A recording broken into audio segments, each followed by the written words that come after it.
We're listening to your brother play the piano, and we're eating ice cream. Vanilla ice cream. Yes, that's right. Oh, it's all so marvelous.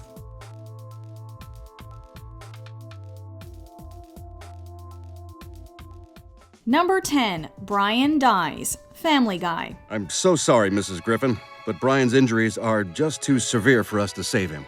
I don't know how much longer he has, but I suggest that you all go in and say your goodbyes. Considering the sometimes crude nature of Family Guy, this emotional moment came as a huge shock to viewers.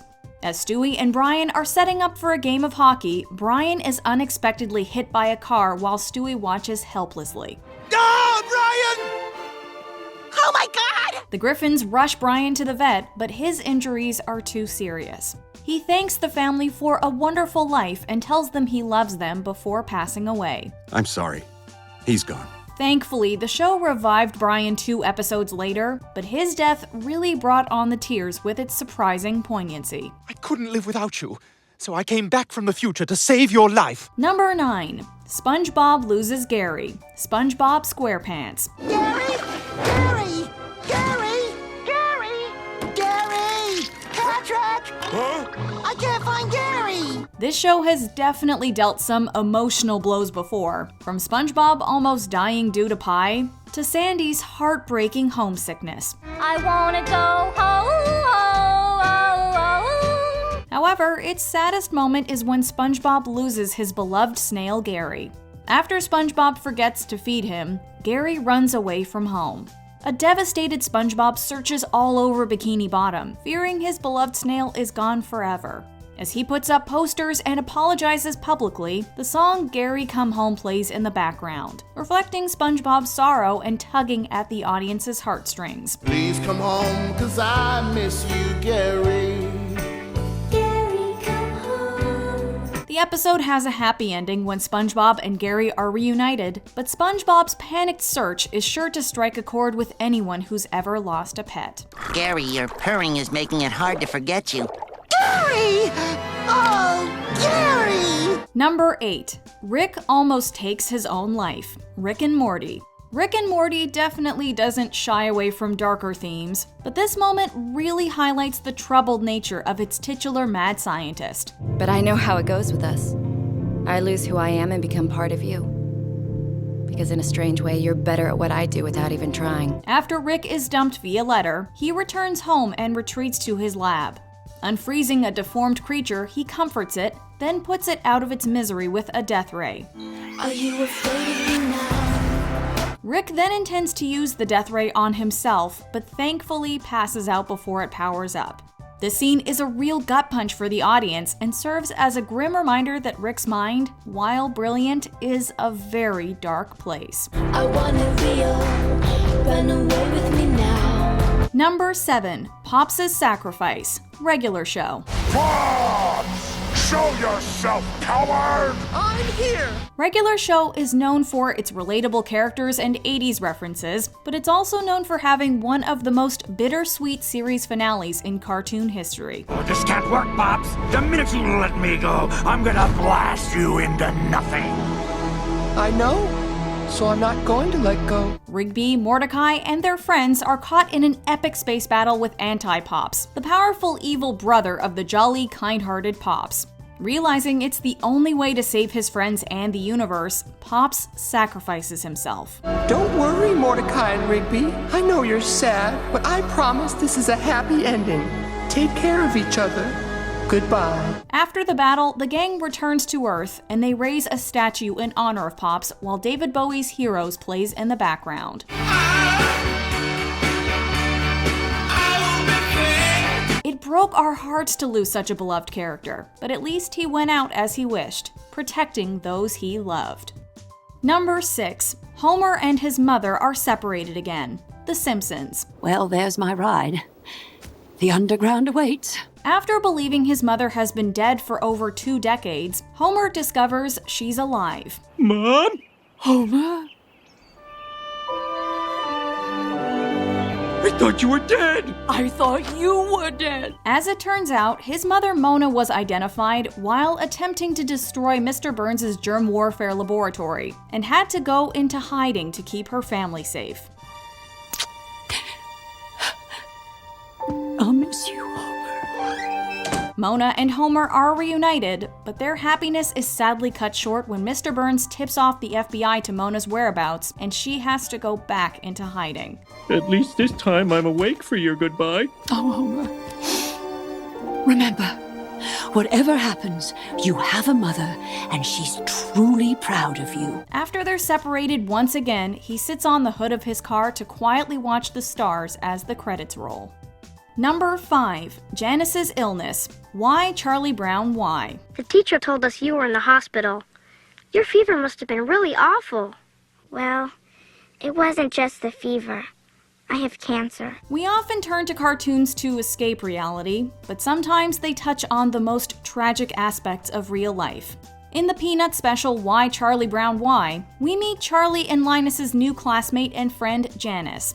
Janice starts to feel sick and is hospitalized, where she's diagnosed with leukemia. My blood has cancer in it. Are you going to die? Good grief, Charlie Brown. What kind of question is that? Due to her aggressive chemotherapy treatments, the young Janice loses her hair and is made fun of for it. Hey, look at this, I'm baldy! You blockhead! What's the matter with you? Linus steps in to stop the torment in an incredibly emotional scene sure to shatter even the hardest of hearts. Would you like to go through what she's gone through? Think about it! Or don't you ever think about anything? The special ends on a happy note, but this all too realistic story is an emotional sucker punch from start to finish.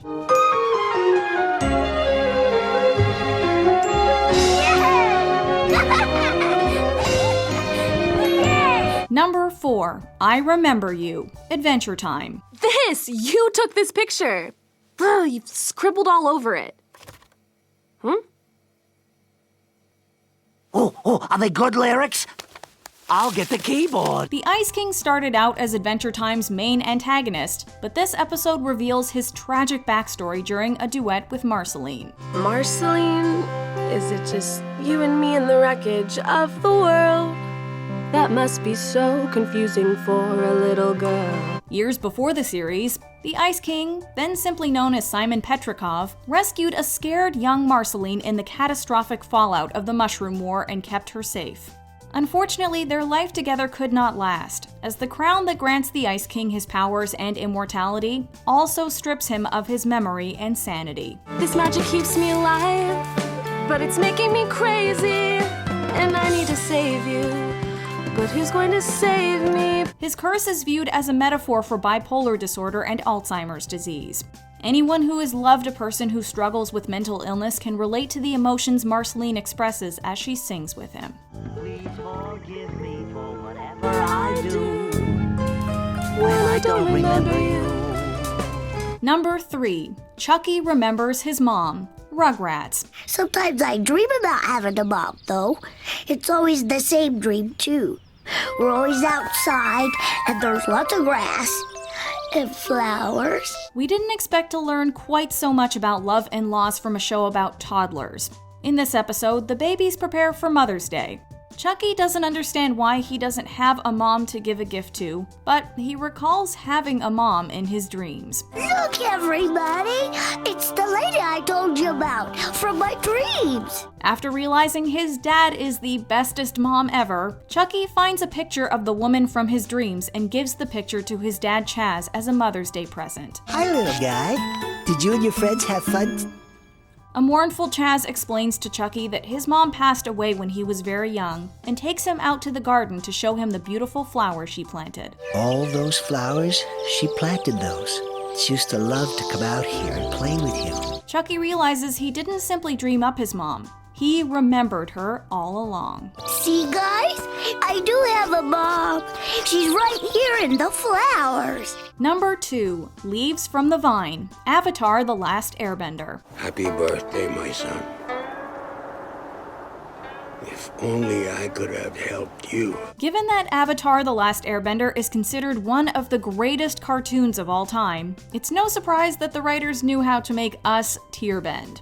The vignette, The Tale of Iroh, follows the kind, wise Iroh as he helps strangers around Ba Sing Se. While it is always best to believe in oneself, a little help from others can be a great blessing. He then journeys to the top of a hill and sets up a birthday memorial to his son Lu Ten, who tragically died during the failed siege of the city where Iroh now resides. Iroh honors his son by tearfully singing as the sun sets in the distance.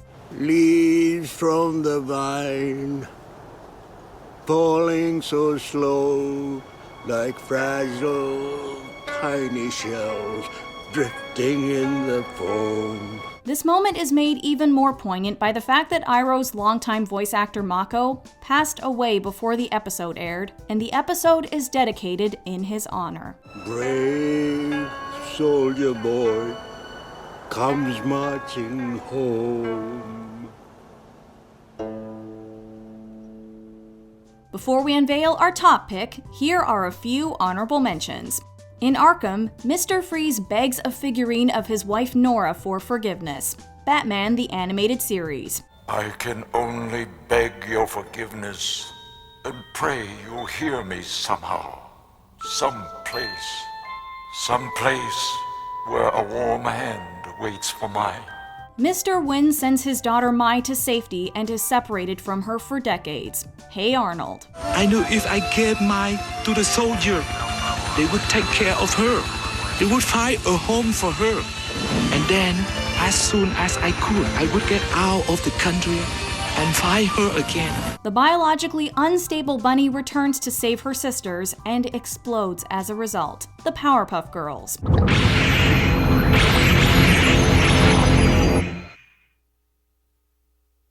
Kenny dies before Stan gets to the hospital. South Park. I didn't get to say goodbye.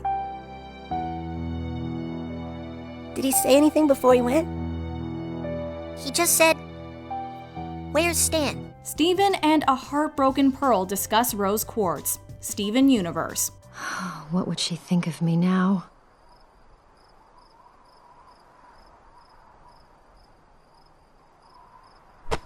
Well, I think you're pretty great. Number 1. Seymour waits for Fry. Futurama. I won't be gone long, Seymour. Just wait here till I come back. This episode starts with Fry finding artifacts from his old workplace, including his perfectly preserved dog Seymour. I recognize all this stuff. Petrified sausages, old Mr. Vitelli, and that's... Ah! Through a series of flashbacks, we see Fry find a homeless Seymour and feed him, creating a powerful bond between them. Oh, poor little guy. You look like you haven't eaten in a month. Here, but if Mr. Panucci asks, your name is Seymour Asses. In the process of cloning and restoring Seymour, Fry finds out that the dog lived for 12 years after Fry was cryogenically frozen. Fry assumes Seymour lived a happy life after he disappeared and stops the cloning process. Tragically, the audience learns that Seymour actually waited for Fry to show up to work every single day for 12 years before he died of old age. Seymour's unwavering loyalty and Fry's lack of understanding create the perfect storm to give us the most heartbreaking cartoon moment of all time. If it takes forever, I will wait for you. Do you agree with our picks? Check out this other recent clip from Ms. Mojo.